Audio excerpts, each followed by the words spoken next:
इस कहानी की शुरुआत में हम एक लड़की कैरल दिखाई जाती है जो एक डॉक्टर थी और फिलहाल वो हॉस्पिटल के एक स्टोर में बंद है। चारों तरफ सामान और दवाइयाँ बिखरी पड़ी हैं और यहाँ वो ऐसी दवाई को ढूंढ रही होती है जिससे उसे नींद ना आए, क्योंकि अगर वो सो गई तो बहुत बुरा होगा। बाहर से बहुत सारे लोग दरवाजे को पीट रहे हैं क्योंकि वो अंदर आना चाहते हैं, लेकिन कैरल ने दरवाजे को बंद किया हुआ था। अब यहाँ चल क्या रहा था ये सब जानने के लिए हम चले जाते हैं कुछ दिन पहले के टाइम में। मतलब कहानी अब आ जाती है गुजरे हुए वक्त में, जहाँ हम देखते हैं कि काफी पुराना हवाई जहाज जमीन पर आते आते ही तबाह हो जाता है, जिसके कई टुकड़े शहर के अलग अलग हिस्सों में जाके गिरते हैं। अब जहाँ उस जहाज का बड़ा हिस्सा गिरा था वहाँ छानबीन करने के लिए बहुत सारे साइंटिस्ट हिफाजती सूट पहनकर आ जाते हैं और पूरी जगह पर नाकाबंदी लगा दी जाती है। मतलब कि कोई भी आम इंसान को वहाँ पर आने की इजाजत नहीं थी। जब साइंटिस्ट जहाज के उस हिस्से को चेक करते हैं तो उन्हें उस पर छोटा सा एलियन क्रिएचर दिखता है जो हर तरह के माहौल में जिंदा रह सकता है, मतलब कम और ज्यादा दोनों टेम्परेचर में ही।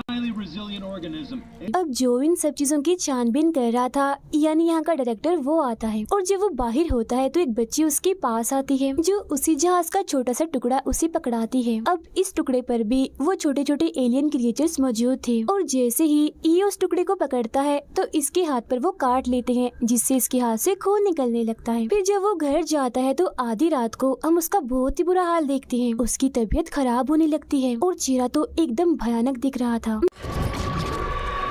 मगर अगली सुबह जब वो जागता है तो बिल्कुल ठीक था, जैसे उसे कुछ भी ना हुआ हो। वो फौरन अपनी वाइफ जिसे वो छोड़ चुका है उसे कॉल करता है, यानी कैरल को, जिसे हम शुरुआत में देख ही चुके हैं। वो कैरल से कहता है मैं अपने बेटे से मिलना चाहता हूँ। वो कहती है तुम उसे नहीं मिल सकती, अब हम अलग हो चुके हैं। वो जवाब देता है वो मेरा बेटा है, मैं उससे मिल सकता हूँ, मेरा हक है। मगर कैरल उसकी बातों को नजरअंदाज करके फोन काट देती है। इसके बाद वो अपने एक दोस्त जिसका नाम बेन है उससे मिलती है। वो भी डॉक्टर होता है। वो बेन को बताती है कि मेरा हस्बैंड मेरे बेटे से मिलना चाहता है मगर मैं नहीं चाहती कि मेरा बेटा उनसे मिले। तब बेन कैरल को समझाता है कि वो उसके डैड हैं, उनका हक है, तुम नहीं रोक सकती। इसीलिए वो अगले ही दिन अपने बेटे को अपने हस्बैंड के घर छोड़ने जाती है। मगर यहाँ उनका बेटा अपने डैड को देखकर काफी हैरान होता है क्योंकि उसके डैड अब उससे बगैर किसी एक्सप्रेशंस यानी तासुरात की बात कर रहे थे। मतलब उनके चेहरे को देखकर ऐसा नहीं लग रहा था कि ये कोई इंसान है। जैसे इंसान बात करते हैं, मुस्कुराते हैं, हंसते हैं, दुखी होते हैं, परेशान होते हैं, ऐसी कोई भी चीज उनके चेहरे पर नजर नहीं आ रही थी।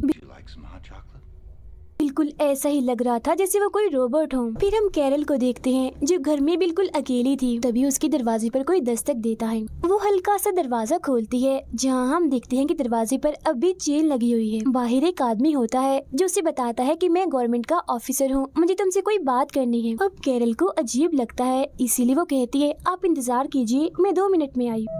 और जब वो अंदर जा रही होती है तो वो आदमी चेन खोलकर अंदर आने की कोशिश करता है। तब उसे ऐसा करता हुआ कैरल देख लेती है और फौरन वापस आकर दरवाजे को बंद कर लेती है। अब दरवाजे के शीशे से वो आदमी कैरल को घूर घूर कर देखने लगता है। इसके चेहरे पर भी कोई एक्सप्रेशन नहीं होता। और आज ही कैरल ने इस आदमी जैसे बहुत सारे ऐसे लोग देखे होते हैं जिनके चेहरे पर भी कोई एक्सप्रेशन नहीं था। उसे कुछ भी समझ नहीं आती कि आखिर यहाँ पर हो क्या रहा है। मगर उसकी परेशानी तब बढ़ जाती है जब वो अगली सुबह ऑफिस जा रही होती है, क्योंकि वो अपने रास्ते में इस तरह के ही बहुत सारे लोगों को देखती है जो आपस में बात नहीं कर रहे होते और बुत बनकर खड़े होते हैं। वो लगातार एक ही तरफ देख रहे थे और सीधा सीधा चल रहे थे। मतलब एक्सप्रेशंस इनके चेहरों पर भी नहीं थे। ये ना खुश थे, ना दुखी थे, ना किसी बात की फिक्र से ये परेशान थे और ना ही रो रहे थे। ऑफिस जाने के बाद वो इंटरनेट पर इस बारे में सर्च करती है, जहाँ तकरीबन 2 लाख लोगों ने इस तरह की ही बातें लिखी हुई थी कि जो हमारे अपने हैं वो पहले जैसे नहीं रहे, उनका सलूक और सब कुछ बिल्कुल बदल चुका है। इन सब चीजों से परेशान होकर वो अपने दोस्त बेन से मिलने जाती है, जहाँ एक दूसरे डॉक्टर भी होते हैं जो इन्हें बताते हैं कि जो हवाई जहाज जमीन पर तबाह हुआ था उस पर बहुत सारे एलियन क्रिएचर्स देखे गए थे और ये जो कुछ भी हो रहा है उनकी वजह से ही हो रहा है, क्योंकि वो एलियन क्रिएचर्स इंसानों के जिस्म में घुसकर पहले दिमाग को अपने कंट्रोल में करते हैं और बाद में पूरे जिस्म को अपने हिसाब से चलाते हैं। और जो भी उन एलियन क्रिएचर्स का शिकार होता है वो ऐसा ही बेहिस बन जाता है। मतलब ना उसके अंदर कोई जज्बात होते हैं और ना ही कोई तासुरात। ये सारी बातें जानने के बाद कैरल परेशान हो जाती है, इसीलिए वो फौरन अपने बेटे को लेने के लिए अपने हस्बैंड के घर जाती है, जहाँ उसके हस्बैंड के घर में और भी लोग थे। वो कैरल को बताता है कि हमारा बेटा अपने दोस्त के घर गया है उसके साथ खेलने के लिए, इसीलिए कैरल उसके कमरे में जाकर उसका सामान बांधने लगती है। लेकिन जब वो नीचे आती है तो दरवाजा बंद होता है और उसके हस्बैंड के घर जितने भी लोग थे वो सब उसे चारों तरफ से घेर लेते हैं। ये देखकर वो अपने हस्बैंड से पूछती है ये सब क्या है, जिस पर उसका हस्बैंड कहता है जब तुम सो जाओगी तो जागने के बाद तुम्हें कुछ भी पता नहीं चलेगा, बस तुम एक काम करो, हमारा साथ दो, बाकी तुम जैसी हो वैसी रहोगी, तुम्हारा दिल दिमाग जज्बात तासुरात जैसे हैं वैसे ही रहेंगे, हमारी तरह बदलेंगे नहीं। ये सब जानने के बाद कैरल समझ जाती है कि उसका हस्बैंड भी अब उन एलियन क्रिएचर्स का शिकार हो गया है। वो काफी घबरा जाती है और वहाँ से भागने की कोशिश करती है, लेकिन उसका हस्बैंड उसे पकड़ लेता है और उसके मुंह पर हरे रंग की उल्टी कर देता है। मगर कैरल अपना मुंह साफ करके जैसी तैसी यहाँ से निकलती है और अपनी गाड़ी लेकर यहाँ से भाग जाती है। लेकिन थोड़ा आगे जाने पर वो देखती है कि सामने एक ट्रक है जिसके पास कुछ लोग खड़े हैं और ये भी कोई आम इंसान नहीं है बल्कि उन एलियन क्रिएचर्स का शिकार बन चुके हैं। ये देख कैरल घबराते हुए अपनी गाड़ी पीछे की तरफ लेने लगती है, लेकिन पीछे भी एक गाड़ी थी जो उसकी गाड़ी में आके लगती है और अब कैरल गाड़ी के जरिए तो यहाँ से नहीं निकल सकती थी, इसीलिए वो फौरन उतरकर वहाँ से भागने लगती है, जहाँ वो सारे लोग भी उसके पीछे पीछे भागने लगते हैं। तो वो भागकर एक ट्रेन में चढ़ जाती है और देखती है कि यहाँ पर बैठे हुए लोगों में से किसी के चेहरे पर भी कोई भी इंसानों वाले तासुरात नहीं है, मतलब वो सब भी एलियन क्रिएचर्स का शिकार है। कैरल को कुछ समझ नहीं आती कि मैं क्या करूँ। तभी उसके बेटे की वीडियो कॉल आती है जो उसे बताता है कि डैड मुझे कहीं ले आए हैं, मुझे नहीं पता मैं कहाँ हूँ, लेकिन मुझे बहुत डर लग रहा है। ये जानकर वो परेशान हो जाती है और बस रोने ही वाली थी कि तभी उसके सामने बैठा लड़का कहता है कि बिल्कुल शांत हो जाओ, परेशान मत हो और रोना तो बिल्कुल भी मत। Don't show emotion. यानी कोई भी जज्बात तुम्हें नहीं दिखाने, वरना वो तुम्हें पहचान लेंगे और तुम पर हमला करके अपने जैसा ही बना लेंगे। जिसके बाद कैरल भी एकदम शांत बिल्कुल उनकी तरह ही रोबोट जैसा बनकर बैठ जाती है। मगर तभी यहाँ कुछ और लोग भी आते हैं जो एलियन क्रिएचर्स का शिकार थे और वो एक के बाद एक इंसान को अपने जैसा बना रहे थे। एक औरत जैसी उनको देखती है तो उसे गुस्सा आ जाता है और वो उन्हें धक्का देकर उन पर चिल्लाने लगती है, जिस वजह से वहाँ चारों तरफ भगदड़ मच जाती है। जिसके बाद वहाँ मौजूद सभी लोग ट्रेन के पीछे वाले हिस्से में चले जाते हैं, मगर एलियन क्रिएचर्स का शिकार लोग उन पर हमला करके उन्हें भी अपने जैसा बना लेते हैं। बचती है तो सिर्फ कैरल, जो किसी तरह यहाँ से निकलकर भाग जाती है और जब वो स्टेशन से निकल रही होती है तो अपने आसपास भी वो इन अजीब लोगों को देखती है, तो वो भी उनकी तरह ही बनकर चलने लगती है, बिल्कुल किसी रोबोट की तरह। यहाँ पर दिखाया जाता है कि जिस भी इंसान के अंदर कोई भी जज्बात एहसासात हैं, मतलब अगर कोई हंस रहा है, रो रहा है, परेशान है, तो पुलिस उस इंसान को पकड़कर अपने साथ ले जा रही है, क्योंकि अब पुलिस भी उन एलियन क्रिएचर्स का शिकार हो गई है। अब यहाँ कैरल को पसीना आने लगता है, जहाँ तभी एक पुलिस वाला उसके पास आकर उसे कहता है कि तुम्हारे माथे पर पसीना आया हुआ है, You're sweating.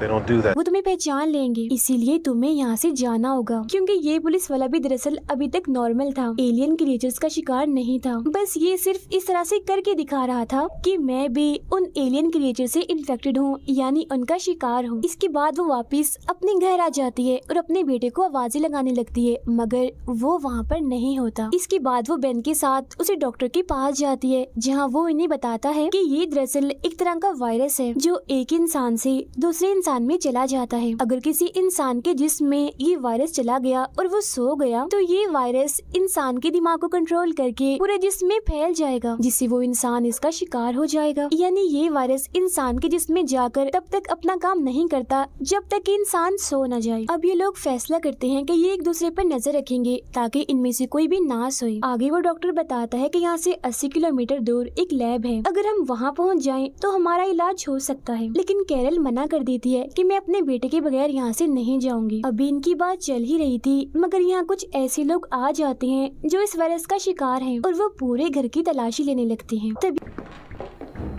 ये चारों चुपके से वहाँ से निकल जाते हैं। बाहर ये बिल्कुल उन लोगों की तरह ही खड़े हो जाते हैं। तभी कैरल देखती है एक औरत को पुलिस पकड़कर ले जा रही है जो चिल्ला रही थी। ये कैरल की ही मरीज थी और बार बार ये कह रही होती है कि मैं सो गई थी, मुझे कुछ भी याद नहीं। ये सुनकर कैरल के दिमाग में एक सवाल उठता है कि अगर ये सो गई थी तो ये उस वायरस का शिकार क्यों नहीं हुई। इसके बाद वो डॉक्टर्स जो कैरल के साथ थे वो लैब की तरफ निकल जाते हैं, जबकि कैरल अपने दोस्त बेन के साथ अपने बेटे को ढूंढने के लिए निकल जाती है। अब कैरल कैरल बेन को भी वही बात बताती है जो उसके दिमाग में चल रही थी कि वो मेरी मरीज है, अगर वो सो गई थी तो अभी तक वो ठीक कैसे है, वो इस वायरस का शिकार क्यों नहीं हुई। जिसके बाद वो फैसला करते हैं कि ये उस औरत की मेडिकल रिपोर्ट को चेक करेंगे। और फिर जब बेन उसकी मेडिकल रिपोर्ट को देखता है तो पता चलता है कि उस औरत को दिमाग की एक बीमारी है जो चिकन पॉक्स के बाद होती है। ये बीमारी उस इंसान की दिमाग के एक छोटे से हिस्से पर असर डालती है। यही वजह है कि सोने के बाद भी वो इस वायरस का शिकार नहीं हुई। मगर ये बीमारी हर इंसान में नहीं होती, सिर्फ उन्हीं लोगों में होती है जिन्हें कभी चिकन पॉक्स हुआ हो, जो एक जिल्द की बीमारी है। तब ये सुनकर कैरल कहती है मेरे बेटे को भी चिकन पॉक्स हुआ था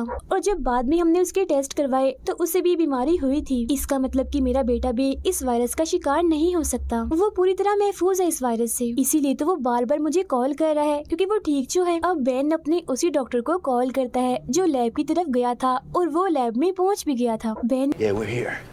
You reach 42. उसे बताता है कि जिस औरत को हमने देखा था जो चिल्ला रही थी, सोने के बाद भी वो इस वायरस का शिकार नहीं हुई क्योंकि उसे भी वो दिमागी बीमारी है। जो सुन फौरन डॉक्टर कहता है कि हाँ मैं समझ गया, तुम क्या कहना चाहते हो, यही ना कि हम इस वायरस का तोड़ यानी एंटीवायरस बनाएं, मगर इसके लिए हमें उस औरत का खून और डीएनए चाहिए। क्या वो इस वक्त जिंदा है? बेन कहता है हमें उस औरत की जरूरत नहीं है, बल्कि कैरल के बेटे को भी वो दिमागी बीमारी है और अगर हम उस बच्चे को ले आए तो एंटीवायरस यानी वैक्सीन बन सकती है। तभी कैरल के पास उसके बेटे का मैसेज आता है जो बताता है कि डैड मुझे दादी के घर ले आए हैं। तो अब कैरल को पता चल जाता है कि उसका बेटा कहाँ है, जिस बारे में वो बेन को भी बताती है। मगर बाहर इन्फेक्टेड लोग हैं, यहाँ से निकलना आसान नहीं है। तभी यहाँ कैरल को याद आता है, वो बेन को बताती है कि मैं भी इस वायरस का शिकार हूँ क्योंकि मेरे हस्बैंड ने मुझ पर उल्टी कर दी थी और मुझे डर है कहीं मैं सो न जाऊँ, क्योंकि अगर मैं सो गई तो वायरस मेरे दिमाग पर हावी हो जाएगा। इसके बाद बेन पुलिस के कपड़े पहनकर गाड़ी के जरिए कैरल को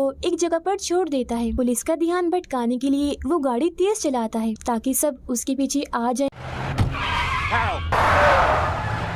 और कैरल यहाँ से निकल जाए। अब कैरल भी इन्फेक्टेड लोगों की तरह ही चलकर एक ट्रेन में चढ़ जाती है जहाँ बैठे सारे मुसाफिर इस वायरस का शिकार थे, एकदम शांत बैठे थे। वो सीधा एक वॉशरूम में चली जाती है और जब वो बाहर आती है तो वहाँ उसके बेटे का दोस्त था। वो बताता है कि अब मेरी फैमिली नहीं रही। इसके बाद कैरल उसे लेकर ट्रेन से उतर जाती है। तब सामने उसका हस्बैंड खड़ा था जो उसे लेकर अपनी मॉम के घर आ जाता है, मगर यहाँ उसका बेटा नहीं होता। उसके हस्बैंड की मॉम भी इन्फेक्टेड थी। वो सब खाना खा रहे थे मगर कोई भी ये पहचान नहीं पाता कि कैरल इन्फेक्टेड नहीं है क्योंकि वो सब कुछ बिल्कुल उनकी तरह ही कर रही थी। इसी दौरान कैरल के पास उसके बेटे की कॉल आती है जिससे वो बहुत संभल कर बात करती है ताकि किसी को उस पर शक न हो जाए। यहाँ बातों ही बातों में उसे पता चल ही जाता है कि आखिर उसका बेटा कहाँ है। बहुत जल्द वो अपने बेटे के पास पहुँच जाती है। दोनों माँ बेटा एक दूसरे से गले मिलते हैं, जिसके बाद वो अपने बेटे को लेकर यहाँ से निकल जाती है। मगर उसका हस्बैंड और उसके आदमी उन्हें जाता हुआ देख लेते हैं, इसीलिए उनका पीछा करने लगते हैं। तब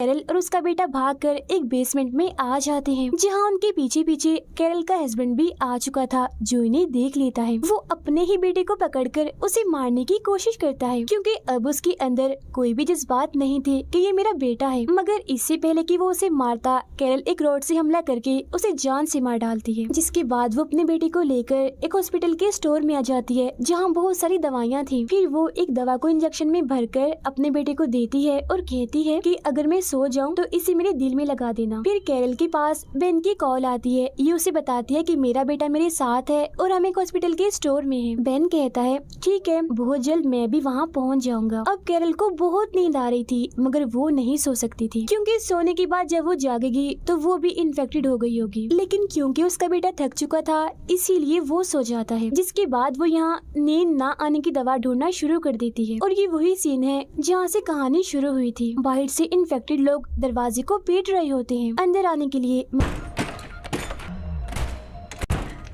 मगर वो दरवाजा नहीं खोलती। वो काफी घंटों से नहीं सोई होती इसीलिए अब उसे नींद आ जाती है। उसका बेटा जब ये देखता है कि मेरी मॉम सो गई है तो वो उस इंजेक्शन को कैरल के दिल में लगा देता है जिससे वो फौरन जाग जाती है, यानी कि वो पूरी तरह से नहीं सोई थी। तभी यहाँ पर बेन भी आ जाता है जिसे देखकर वो बहुत खुश हो जाती है और उसके गले से लग जाती है। मगर बहुत जल्द उसे एहसास हो जाता है कि बेन भी अब उस वायरस का शिकार हो चुका है। तब वो जल्दी से उस पर गन तान देती है। बेन कहता है एक दिन तुमने ही मुझसे कहा था कि पूरी दुनिया में सुकून होना चाहिए, कोई लड़ाई नहीं होनी चाहिए। लो देख लो, इस वायरस की वजह से ऐसा हो भी गया, हर तरफ सुकून हो गया है। वायरस का शिकार लोग आपस में नहीं लड़ते क्योंकि उनके अंदर कोई जज्बात, कोई एहसास है ही नहीं, तभी तो हर तरफ सुकून का माहौल है। अब दुनिया से हर तरह की बुराई खत्म हो जाएगी। ये कहने के बाद वो दरवाजा खोल देता है ताकि वो इन्फेक्टेड लोग अंदर आ जाएं। तब कैरल रोते हुए पूछती है, मैं तो वायरस का शिकार हो जाऊंगी, मगर मेरे बेटे जैसे लोगों का क्या होगा? बेन कहता है, जो इस वायरस का शिकार नहीं हो सकते, हमारी इस दुनिया में उनकी कोई जगह नहीं है। जिसके बाद वो सारे लोग उसके बेटे को मारने के लिए आगे बढ़ते हैं। तब कैरल उन पर गोलियां चलाकर सभी को मार डालती है। साथ ही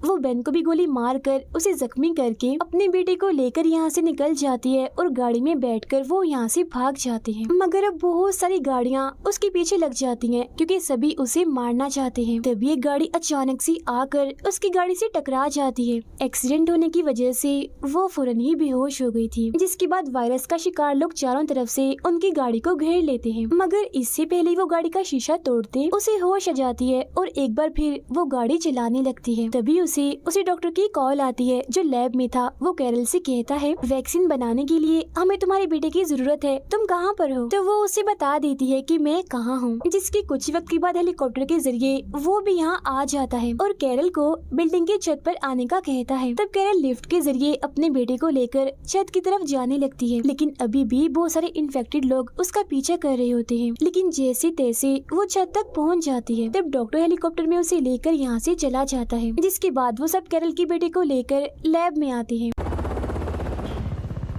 उसकी डीएनए और खून की मदद से इस वायरस का तोड़ यानी वैक्सीन बना ली जाती है। जिसके बाद एक एक करके सभी इन्फेक्टेड लोगों को ठीक करना शुरू कर दिया जाता है। कुछ वक्त के बाद तकरीबन सभी ठीक हो जाते हैं, जिन्हें कुछ भी याद नहीं होता कि जब वो इन्फेक्टेड हुए थे तब उन्होंने क्या किया था। मतलब पुरानी कोई भी चीज उन्हें याद नहीं थी। उनमें से एक बेन भी था जिसने कैरल से शादी कर ली थी। यही कैरल के बेटे का दोस्त भी था जो कि इनके साथ ही रह रहा था क्योंकि उसकी फैमिली अब मर चुकी थी। इस नई जिंदगी में सब एक साथ बहुत खुश थे और इसी के साथ ही फिल्म यहीं पर खत्म हो जाती है।